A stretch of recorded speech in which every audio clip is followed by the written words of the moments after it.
Hi, I'm Ross Mayfield, investment strategist at Baird, and we are back for another weekly update with our friends at Strategas. Today, we are lucky enough to be joined by Managing Director and Head of Fixed Income Research, Tom Tzitzouris. Tom, how are you doing today? I'm doing great, Ross. Thank you for having me on.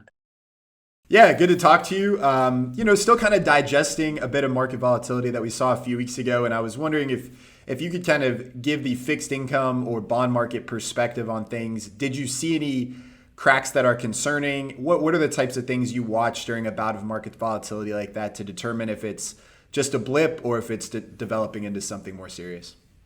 Well, in the old days, and by old days, I mean, let's say before the financial crisis, you really would look at credit spreads, high yield credit spreads, and eventually investment grade credit spreads to see if there's any confirmation from those that the stress is worse than just a correction in the equity markets. With the Fed's balance sheet being still $7 trillion here and equity markets being quite exceptionally, perhaps overvalued, one might say, the credit markets are going to be a bit of a lagging or at best a coincident indicator. So one of the things that we are looking at these days is actually mortgage-backed security spreads as a leading indicator of something worse brewing. And the reason for that is a couple of reasons. Well, one is that the Fed is reducing its mortgage portion of the balance sheet at a slightly faster clip than treasuries. So mortgage spreads are naturally going to be inching a little bit wider just from the Fed reducing its balance sheet.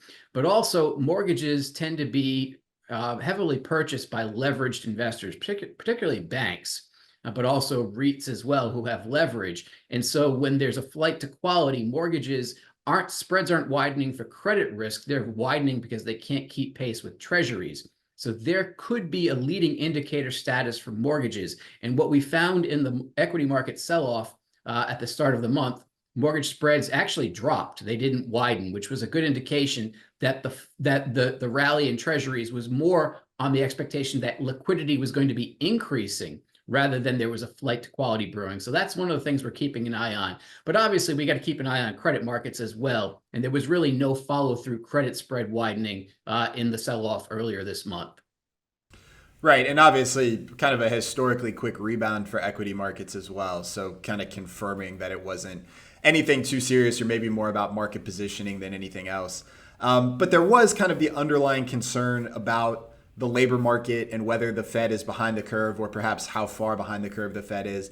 I'm curious what your thoughts are on the labor market, what you're watching most closely from here, and how you're anticipating the Fed's September meeting and then the rest of the year evolving.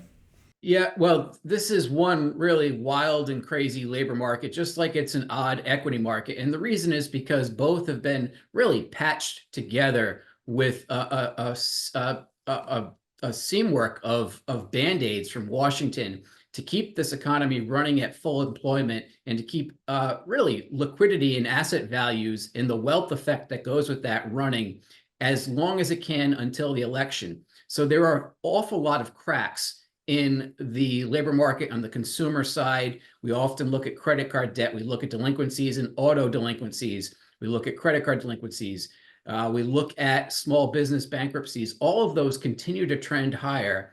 And at the same time, the unemployment rate is only slowly wobbling higher. So what we're seeing here is that stimulus from Washington, D.C. has really not stopped in 2024, and that's helped to keep the consumer spending and spending more money than they can afford to spend.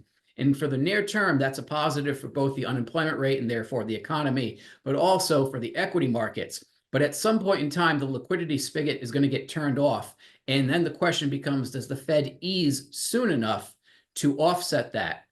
As of right now, if the Fed is cutting 25 basis points in September, I'm not worried about them being behind the curve. I'm actually worried about them being too soon. And so our bigger concern at this point in time is not so much major cracks in the labor market. Our bigger concern is a second wave of inflation hitting perhaps by the end of next year because the Fed cuts too soon without really clearing the excess aggregate demand that has been brought into this system. So that's our bigger concern. But for equity and bond market investors in the near term, this means that inflation in the short term is probably going to continue to be improving. The labor market is probably going to show only marginal cracks. And even though the consumer is going to continue to be stressed and really exhausted, they're very likely to continue to consume, which means that near-term pressure on earnings and unemployment is probably going to still be fairly shallow. So we're not particularly concerned about the economy. We are watching the labor market, but really the leading indicators are on the financial markets, mortgage spreads, and in the economy, things like auto delinquencies, credit card delinquencies, small business bankruptcies. That makes a lot of sense to me, and I think is a really interesting perspective on the economic environment we're in today. Very unique time. So, Tom, thank you so much for the time today. We appreciate it as always, and hope to get to talk to you again soon. Have a good one.